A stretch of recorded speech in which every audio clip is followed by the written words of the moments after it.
C'est ma première fois, mais les produits chinois, moi, j'en avais une mauvaise image. Et là, vraiment, je suis épaté par ce qu'ils font, là. La qualité, elle a vraiment monté. Et moi, c'est ce que je recherche, c'est de la qualité. Et là, je trouve qu'elle est vraiment intéressante, la qualité.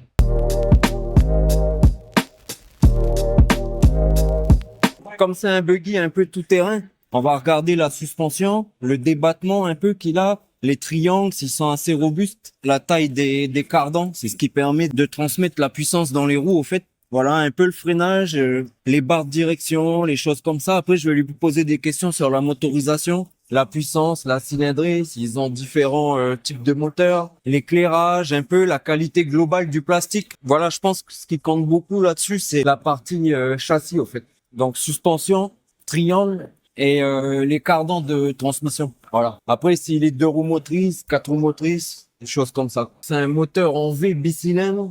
800 cm3, 59 chevaux. C'est pas un foudre de guerre, mais je vais lui demander le prix maintenant, on va voir. Ouais, j'aime bien regarder aussi un peu la qualité des plastiques, des choses et tout. Et surtout des leviers, des choses qu'on va manipuler, comme les boutons par exemple, parce que c'est des choses qu'on va souvent manipuler, donc voir si c'est pas trop cheap, si au bout du premier 2-3 appuis, le bouton il va pas tomber ou des choses comme ça, quoi. Ça, c'est un truc qui va vibrer dans l'inter et tout. Et les plastiques là, ils ont l'air bien fixés. Ça a pas l'air de trembler, quoi. Bah, le principal concurrent de ces trucs-là, c'est la marque Can-Am, c'est américain. Bon, c'est plus puissant, mais c'est beaucoup plus cher. Donc là, je pense que tu peux te faire plaisir pour un prix raisonnable, faire des petits dérapages, aller te promener dans les forêts, les choses comme ça, passer dans les petites rivières pour un prix vraiment attractif. Ouais. Un Can-Am, c'est plus puissant, c'est sûr, c'est mieux, mais ça doit coûter un Can-Am au moins 30 000 €, je pense. Celui-là, il coûte carrément moins cher, quoi. On va pas dire le prix. Ouais. Ah, il fait pas toujours beau, ouais. Là, on dirait qu'il fait nuit, carrément.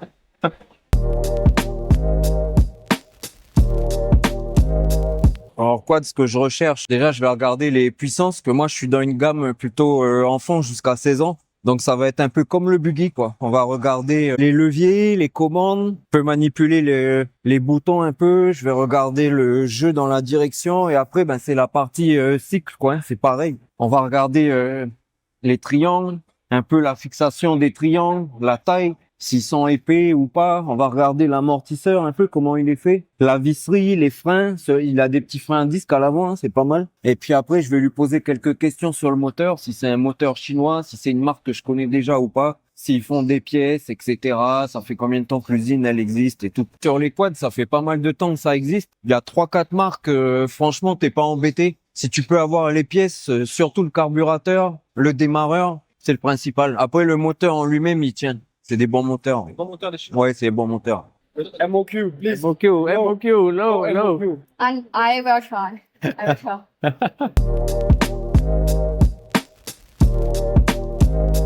Bah, j'ai trouvé ces quads très sympas. Déjà, le design, il attire l'œil. Quand tu passes dans les allées, limite, t'es obligé de t'arrêter, quoi. Les suspensions, l'ensemble du quad, il y a des équipements, un phare additionnel devant, il y a un petit treuil, tout ça. Des petites choses qui peuvent attirer le client, ça. Intéressant. Celui-là, il me plaît, il est bien adapté à mon pays.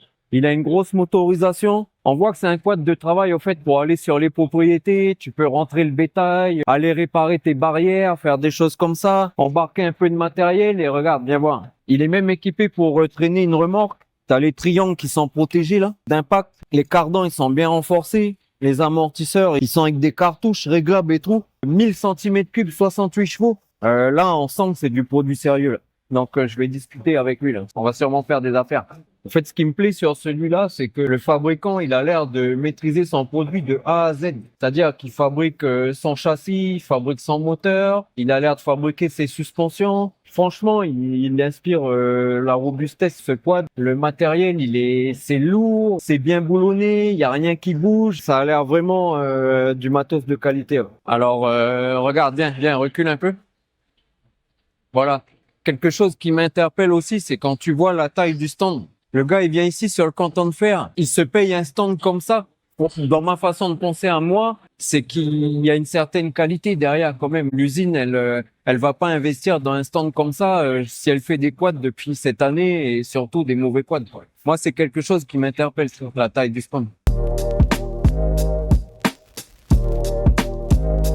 Je regarde les caractéristiques pour comparer avec l'autre marque qu'on a vu précédemment. Là, je pense qu'on est vraiment sur le modèle équivalent, mais il fait un peu plus style sportif. L'autre, il faisait plus travail professionnel. Celui-là, il fait plus style randonnée, on va dire. Moi, je suis plus axé sur une gamme professionnelle dans ces grosses machines, mais ça m'empêche pas quand même de regarder ce qui se fait à la concurrence et comparer les prix surtout. Après, c'est toujours pareil. On va regarder le châssis, on va regarder la visserie, on va regarder la qualité des plastiques, si c'est bien fixé, ce qui est transmission de la puissance aux roues, les boutons, le moteur, si le constructeur il fabrique lui-même son moteur. On va lui poser des questions sur l'usine, des choses comme ça, quoi. Après, on essaie de se faire notre propre idée et à un moment, il faut aussi leur faire confiance et se lancer, quoi. Du coup, j'ai eu une petite conversation avec elle. Donc, le quad, il a plus ou moins les mêmes options que l'autre. Ils fabriquent eux-mêmes leur moteur également. Les moteurs chinois dans ce type de machine et surtout des cylindrées de 1000 cm3, c'est aujourd'hui, je pense que c'est assez fiable. Ils ont fait leurs preuves. On n'est pas comme les petits moteurs de 50 ou 110 cm3 qui maîtrisent leur moteur, on va dire. Il est climatisé. Nous, on en a beaucoup chez nous, des UTV comme ça. Et c'est la première fois que j'en vois un climatisé, au fait. Donc, pour les pays chauds, bah, c'est vraiment intéressant, ça. Bonne route! Alors, je vais vous donner un petit conseil sur l'outfit si vous voulez être bien. Le t-shirt Sino, le petit sac à dos Sino, avec ta bouteille d'eau sur le côté, tes prospectus, ton calepin, tout ce qui va derrière, le short et surtout des bonnes baskets. Voilà, parce qu'il fait chaud quand même, hein. Donc, il faut vous mettre à l'aise. Et sur le stand CF Moto, qui a priori serait la référence en matière de quad chinois. Mais ce que j'ai vu sur les autres marques, c'est qu'ils ont l'air d'être vraiment remontés, je sais pas au niveau, mais du moins pas loin du niveau de CF Moto. Il n'y a pas que cette marque-là, il faut s'intéresser aux autres aussi. Sur les UTV sportifs, tout à l'heure, on a vu un modèle qui était très intéressant en prix, qui faisait 59 chevaux. Et là, celui-là, chez CF Moto, il est quand même à 90 chevaux. Après, il faut savoir que chez les Américains, on peut trouver des modèles à 150 jusqu'à 190 chevaux, je crois, de mémoire. Après, voilà, CF Moto, bah, c'est de la qualité, quoi. Ça, c'est clair, c'est indéniable, c'est vraiment de la bonne qualité. Ouais, alors moi, c'est comme d'habitude. D'abord, on commence à parler de la machine. Ensuite, on parle de certification. Enfin, une fois que j'ai trouvé une machine qui me plaît, bien sûr, on parle de certification. Enfin, aspect technique, certification, garantie, MOQ, le prix. Et à la fin, je demande toujours pour les pièces détachées s'ils peuvent les fournir sur du long terme. Parce qu'on n'achète pas pour un an, quoi. Faut que puissent nous fournir des pièces sur plusieurs années, quand même, c'est un minimum. Donc là, ce qu'on a remarqué, bon, hormis les caractéristiques générales, on n'a pas encore tout fait le tour. Mais déjà, à première vue, on voit que l'angle d'attaque, il est protégé, les triangles sont protégés, et tout le dessous du quad, il est protégé contre les impacts, les cailloux, les branches. Si tu enjambes des trucs, tout le dessous du quad, il est protégé, de l'avant jusqu'à l'arrière. Ça, c'est vraiment intéressant. Bon, ben, faut se poser un petit coup quand même pendant la foire. Voilà, le midi, on mange léger, un petit club sandwich, un petit Perrier, un petit café, reprendre un peu des forces et on retourne sourcer après, on mangera mieux le soir. On fait des bons repas le soir ici quand même, hein, on se met bien, hein. C'est pas bon pour la ligne.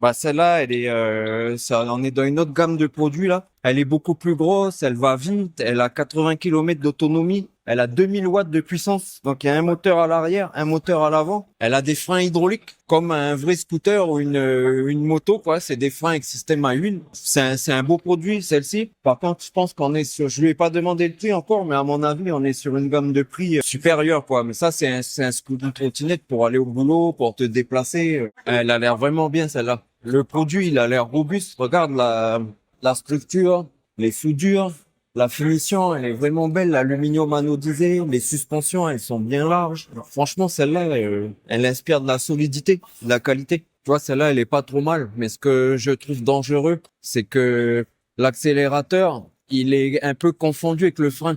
Donc, tu peux avoir tendance à, si tu t'es pas concentré, au lieu de freiner, tu peux accélérer. Je préfère les modèles avec l'accélérateur comme une gâchette avec le pouce, au fait. J'aime pas trop devant. T'as les deux leviers, ça porte un peu à confusion, je trouve. Ce que je fais, moi, pour pas perdre de temps, parce que le temps, il est précieux, c'est que quand un produit me plaît, je m'arrête, je discute un peu avec le vendeur. En échange nos WeChat et je prends en photo le matos et je lui envoie à la dame. Comme ça, quand je retourne dans mes conversations, j'ai son contact, sa compagnie. Si elle a un e-catalogue, elle me l'envoie et j'ai un petit mémo pour le produit que c'est et j'avance. Et après, je ferai une sélection en fait quand je vais rentrer chez moi. Petite rando sur la plage, dans la forêt.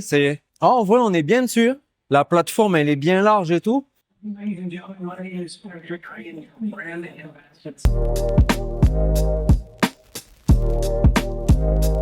Du coup, là, on a une motocross. Ce que j'aime bien, c'est que c'est une 2 temps. Parce que les motos 4 temps, en général, qu'elles font, les 250 cm3, sont un peu faibles par rapport à l'utilisation de la moto qu'on va avoir. Tandis que celle-là, c'est une 2 temps, elle fait 30 kW. Faire la conversion en chevaux pour voir elle fait combien de chevaux, mais je pense qu'elle doit faire au moins 45 chevaux. Donc, ça commence à être pas mal quand même pour une moto de 250 cm3. Il y a moyen de se faire plaisir avec. Là, je vais lui demander le prix, là, maintenant. Voilà, un petit vélo électrique cadre aluminium, batterie de 500 watts, frein à disque avant-arrière. Il a l'air pas mal. Petit écran, double suspension, hein, bien sûr. La selle, elle a une petite suspension aussi, là. Tout est réglable pour un prix vraiment attractif, ouais. C'est Jeep pour enfants, mais c'est original. C'est inspiré des Jeeps américaines qu'il y a eu pendant la guerre, la Jeep Willys. J'en ai vu avec moteur essence et eux, ils proposent en essence et en électrique. C'est du jouet. Les enfants, ils aiment bien. Ça change un peu des buggy et tout, quoi. C'est un style militaire. Tu peux avoir différentes options de peinture et tout. T'as la petite roue de secours à l'arrière, le petit jerrycan. C'est vraiment, ça fait réplique, quoi. C'est amusant. Je cherche le moteur, en fait. Je sais pas, il est où le moteur? Mais j'aime bien regarder tout le capot. Je cherche tout ce qui est articulation, pièces en mouvement. Je regarde comment c'est relié et si on peut remplacer facilement les pièces. Comme ça, je lui demande s'ils peuvent fournir des pièces de rechange et forcément, si j'importe ça, je vais acheter un lot de pièces d'entrée de jeu, quoi. Plaît un peu moins, c'est que le moteur, il est en dessous et il a l'air un peu vulnérable. J'aurais préféré qu'il soit devant dans le capot. Mais bon, c'est pas grave, je vais discuter avec eux après la foire et puis on verra, quoi. Peut-être que la version électrique, elle sera moins vulnérable, en fait. Il y en a tellement, il y a plein de halls, il y a tellement de marques que le choix, il va être difficile.